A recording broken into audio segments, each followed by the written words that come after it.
Forget everything you know about the pyramids. Forget the sweat, the grit, the monumental groans of a civilization heaving mountains of stone under a blistering sun.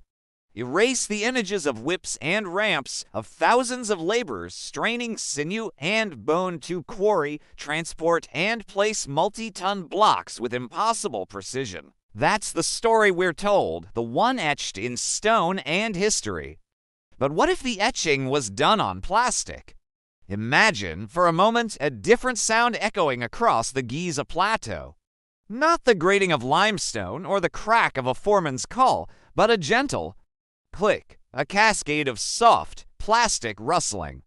The satisfying, final snap of two pieces locking perfectly into place. This is the story of the Great Pyramid of Khufu, not as a tomb of stone, but as the world's most ambitious construction set. Our story begins not with a decree, but with a dream. Nebka, the pharaoh's chief architect, was a man burdened by vision. He saw the eternal home for his god-king, a structure that would pierce the heavens and anchor the pharaoh's soul for eternity. But the logistics were a nightmare. The quarries of Torah were far, the granite of Aswan even farther. The sheer manpower, the years, the monumental effort. It weighed on him heavier than any stone block. One night, under a sky littered with the diamond dust of stars, Nebka prayed to Thoth, the ibis-headed god of wisdom, knowledge, and magic. He begged for a new way, a divine inspiration, a method to build the impossible. And Thoth, it seems, had a rather playful sense of humor. Nebka awoke not to a whisper of divine geometry, but to a thunderous crash in the palace courtyard. Rushing out, he found not a meteorite or a sign from the heavens, but a fleet of colossal, otherworldly barges moored on the Nile, shimmering with a light that wasn't of the sun or moon. They were laden with chests, thousands of them. And inside these chests were not gold, not lapis lazuli, but bricks, millions upon millions of tiny, perfectly uniform bricks. They were lighter than papyrus, in vibrant, shocking colors, brilliant reds, deep blues, sunny yellows, and, most abundantly, a sandy, soothing tan. They had strange, circular bumps on top and hollow undersides. Nebka picked one up. It felt warm, unnatural, yet perfect. He picked up another and, guided by some nascent, primal instinct, pressed them together. Click! They held. They fit as if born from the same mold. This was Thoth's answer, the sacred bricks of creation, the divine building blocks of eternity. The first challenge, however, wasn't construction, but communication. The old ways of architectural drawing were useless. You couldn't just sketch a wall. You had to specify the exact arrangement of these new, miraculous objects. This led to the creation of the Great Papyrus of Assembly, a document so vast it required a team of 10 scribes just to unroll it for viewing in the Temple of Thoth. Here, the old world and the new clashed in a spectacle of sublime absurdity. Imagine the scene. High Priest Taimheb, a man whose face was a roadmap of solemn wrinkles, peering through a haze of incense at the diagrams. His brow was furrowed in confusion. By the sacred beard of Osiris, Nebka, what is this? Heat in tone, his voice echoing in the hallowed hall. Nebka, already a master of the new craft, would sigh patiently. Venerable Taimheb, that is not 2 to buy 2 bricks. That is clearly a single 2 buy for brick. See the arrow. It indicates a single placement. Heresy, another priest would cry out from the side. A to buy for brick is an unstable foundation for the upper plate. The divine blueprint clearly implies a staggered bond using to smaller units for greater clutch power. The arguments would rage for days. Debates over the structural integrity of a plate versus a brick. The proper use of a tile for a smooth surface versus the studded look. The Scribes Guild had to invent entirely new hieroglyphs, a small rectangle with 2 circles for a 1x2, for circles for a 2x2, and a long, thin rectangle for the highly sought-after 1x8. The word for the satisfying click became a holy sound chanted by workers as they built. Out on the Giza Plateau, the scene was one of ordered, colorful chaos. The Nile flowed thick with barges, but they weren't carrying stone. They were carrying crates from the divine barges, each marked with a specific hieroglyph: 10 to by fourths, blue slopes, 45 degrees, clear 1 by 1 south for the capstone. Gangs of workers, once destined for back-breaking labor, now sat in long, organized rows on woven mats. There was the Guild of Sorters, whose nimble fingers sifted through mountains of plastic, separating pieces by size, shape, and color with terrifying efficiency. There were the assemblers, who worked from smaller, portable papyrus scrolls, creating prefabricated wall sections. And then there were the clickers, the master builders who climbed the growing structure, snapping these large sections into place. The sound was a symphony of plastic, a million tiny clicks merging into a constant, gentle roar.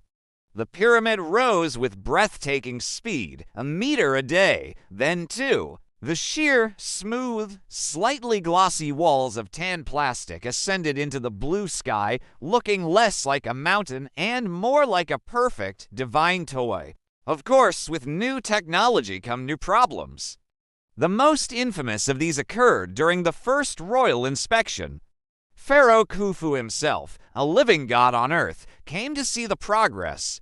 He was a mountain of a man, draped in white linen and adorned with gold. His court followed at a respectful distance, silent and awestruck. The project was ahead of schedule, the costs were surprisingly low, the bricks were a gift, after all, and the structure was flawless. Khufu was pleased. He walked barefoot, as was his divine custom upon the sacred construction site. He admired the uniformity of the walls, the perfect right angles, the sheer mathematical beauty of it all. Nebka walked beside him, chest puffed with pride. And then it happened. As Khufu rounded the base of the northeastern corner, his divine foot came down not on the smooth, prepared pathway, but on a single, solitary, renegade piece of plastic that had escaped a sorter's basket. It was a red 2x2 brick. The sound that escaped the pharaoh's lips was not one a god should ever make. It was a sharp, piercing, very human yelp of agony that shattered the reverent silence. He hopped on one foot, his face a mask of thunderous disbelief and excruciating pain. Ru's burning eyes, he roared, clutching his foot. Who dares leave a brick of torment in the path of a god? Panic erupted. Guards drew their kopeshes. Scribes dropped their styluses. The high priest nearly fainted into an incense burner. For one terrible, silent moment, every worker on the Giza Plateau froze, imagining the horrific punishments to come. An investigation was launched immediately. A terrified young worker named Kepri was eventually found to be the culprit, having dropped the offending brick from his pouch. He wasn't executed, as many feared. Instead, Khufu, after a night of soaking his divine foot in cool Nile water, issued a new decree. Henceforth, all workers on the sacred site would be issued thick-soled papyrus sandals. The incident went down in the secret histories as the trial of the Crimson Caltrop, and every Egyptian child learned a valuable lesson from that day forward. Never, ever leave a sacred brick lying on the floor.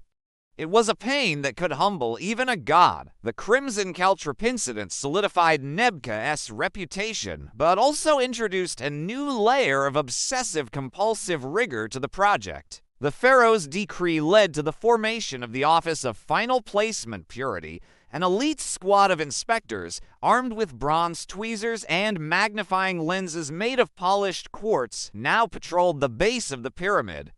Their sole job was to hunt down and remove any stray bricks before another divine foot could be offended. Construction continued at its miraculous pace. The pyramid grew, a shimmering tan beacon against the stark desert. It was so perfect, too perfect.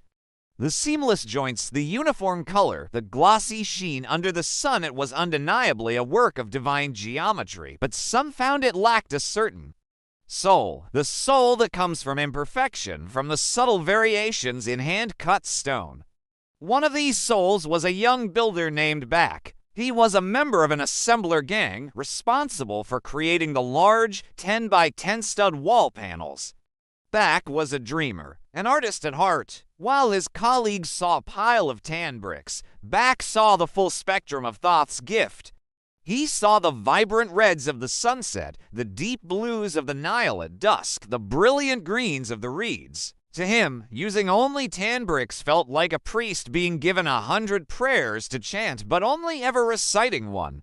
One afternoon, driven by a surge of creative piety, Back made a decision. In the very center of the massive panel he was constructing, a panel destined for the pyramid's western face, he swapped a single tan to buy for brick for a brilliant crimson one. It was his small offering, a secret splash of life in an ocean of beige, a prayer in plastic. He clicked it into place, admiring how the red pulsed like a tiny, beating heart in the wall. He felt sure Thoth would be pleased. His foreman was not. Days later, during a routine inspection high up on the structure, Foreman Amini, a man whose love for uniformity was rivaled only by his fear of Nebka, spotted it. He was checking the clutch power of a newly installed section when his eye caught a flicker of wrongness. He squinted. There, halfway up the western face, shimmering in the afternoon light, was a single red dot. Amini's blood ran cold. An impurity, a violation, a deliberate defiance of the Great Papyrus of Assembly, Section 8, Clause 12. The bricks of the outer casing shall be of the sand hue, and only the sand hue, lest the eternal harmony be disturbed. An immediate, hushed investigation was launched. Back, when confronted, proudly confessed his artistic offering. He was dragged before Nebka, who was overseeing the delivery of a new shipment of transparent blue one by one studs, rumored to be for the inner sarcophagus chamber. "You did what?" Nebka asked, his voice dangerously calm.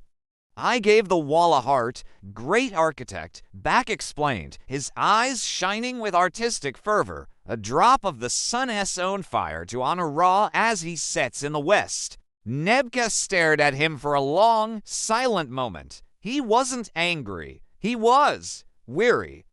He had priests arguing about the tensile strength of acrylonitrile butadiene styrene. They called it divine resin, a pharaoh with a phobia of misplaced bricks, and now he had avant-garde builders. The eternal harmony is not a canvas for your feelings. Back, Nebka sighed, rubbing the bridge of his nose. The design is divine. It is perfect. It is tan. Now go. You are reassigned to the Sorters Guild. You may look upon all the colors you wish, but you will not click them together again. A specialized team, the correction clickers, was dispatched. Using the newly invented bronze brick separator of Thoth, they carefully pried off the outer layer, removed the offending red brick, replaced it with the correct tan one, and sealed the wall back up. The crisis was averted. But the incident sparked a quiet, underground movement among some of the younger workers, the color rebels, who believed the pyramids should be vibrant, glorious, multicolored monuments. They would occasionally try to sneak in a blue or yellow brick, leading to a constant, low-level war between them and the ever-vigilant inspectors of purity. But this was a minor headache compared to the catastrophe that was brewing. The pyramid was now tantalizingly close to completion. All that remained was the final piece, the pyramidion, the capstone. In the old world, this would have been a single, massive piece of granite or limestone, plated in gold to catch the first and last rays of the sun. In the new world, it was something far more complex and beautiful. According to the final, most sacred page of the Great Papyrus, the capstone was to be an intricate assembly of rare, transparent, and golden bricks, culminating in a single, unique piece, the sacred tip of the heavens. It was a 4x4 inverted slope, molded from pure, polished crystal, designed to capture the sunlight and refract it into 1,000 tiny rainbows. It was the linchpin of the entire structure, the final click that would complete the divine circuit and consecrate the pyramid. The day came to assemble it. The high priests had gathered. The golden and transparent bricks were brought forth from the pharaoh's own treasury, each piece nestled in a silk-lined box. Nebka unrolled the final papyrus himself. He called for the final piece. Ineni, keeper of the sacred inventory, Nebka commanded, "Bring forth the sacred tip of the heavens." Ineni, a man who had counted every single brick from every single barge, a man whose dreams were a terrifying cascade of part numbers, stepped forward. His face, usually a placid mask of bureaucratic certainty, was ashen. He was trembling. Great architect, he stammered, his voice barely a whisper. It is not in the coffer." A silence fell over the treasury. It was a deep, profound silence, the kind that precedes either a miracle or a massacre. "What do you mean? It is not in the coffer?" Nebka asked slowly, enunciating each word as if it were a heavy block of granite.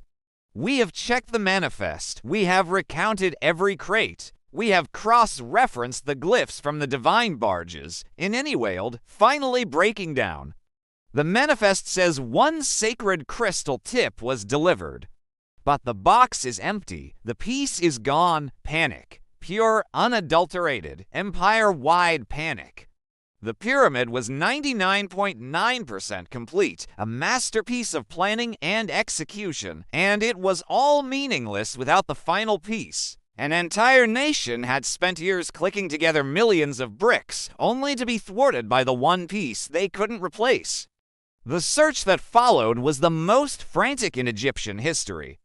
It made the hunt for the Crimson Caltrop look like a leisurely stroll through the market. The Sorters Guild was put on lockdown, forced to re-sift the entire mountain of leftover bricks, a task that would take weeks. Divers of the Pearl Guild were sent into the Nile, searching the silty bottom near the divine barges for any glint of crystal. Diviners and seers were summoned, chanting over bowls of oil, trying to scry the location of a small, four-stud piece of plastic. Rumors flew. Had it been stolen by Hittite spies? Had a foolish worker mistaken it for a common transparent brick and used it in the sarcophagus chamber? Had a pelican swooped down and snatched it, thinking it was a fish? Khufu was furious. He had already scheduled the final click ceremony, a massive festival to coincide with the rising of Sirius. The entire known world was invited. To fail now was unthinkable. "Find it," Nebka, the pharaoh commanded, his voice low and rumbling like distant thunder. "Or I will have you personally inspect every single brick in that structure." From the inside, Nebka, the master builder, the visionary, the man who had brought this miracle to life, was faced with the ultimate, absurd nightmare. A nightmare every child builder has known since the dawn of time. He had built a magnificent creation, a wonder of the world. And now he was stopped dead, all because he was missing just one specific little piece. The weight of a missing 4x4 inverted slope was heavier than any block of granite. Nebka, the architect of the impossible, felt it crushing him. For days, he didn't sleep. He oversaw the frantic, nationwide search with eyes that felt like they were full of sand. The entire economic and social life of Egypt ground to a halt, replaced by a single, obsessive question: where was the sacred tip? The theories grew wilder by the hour. Perhaps it was a test from Thoth himself to see if they were worthy. High Priest Taamheb organized a 24-hour chant session in the Temple of Ptah, beseeching the God of Wisdom to reveal the location of his divine plastic. The chanters, after 3 days, were merely hoarse and exhausted. The crystal piece remained lost. Nebka, at his lowest point, went alone to the bank of the Nile. He stared into the water, watching the divine barges shimmering silently, their purpose served, yet their final gift withheld. He contemplated failure. He imagined his name erased from the monuments, his legacy not a magnificent pyramid, but an eternal, unfinished asterisk in the annals of history. A joke. The man who built 99% of a wonder. As he sat there, lost in his despair, a flutter of white wings caught his eye. It was one of the palace's sacred ibises, birds dedicated to Thoth, wandering along the reed beds. This one, a favorite of the pharaoh's youngest son, was named Skygleam for its habit of picking up shiny objects. It pecked at something in the mud, then tossed its head back, swallowing it with a gulp. It reminded Nebka of something, a flicker of a memory.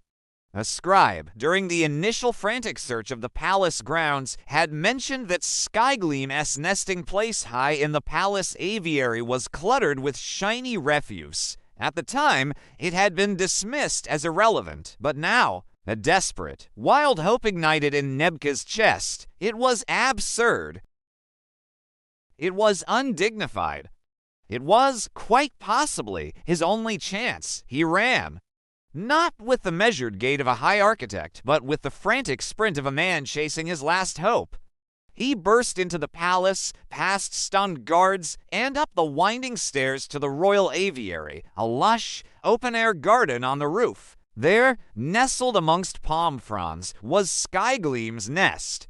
It was, as the scribe had noted, full of shiny things. Polished river stones, a lost golden earring from a court lady, the iridescent shells of beetles.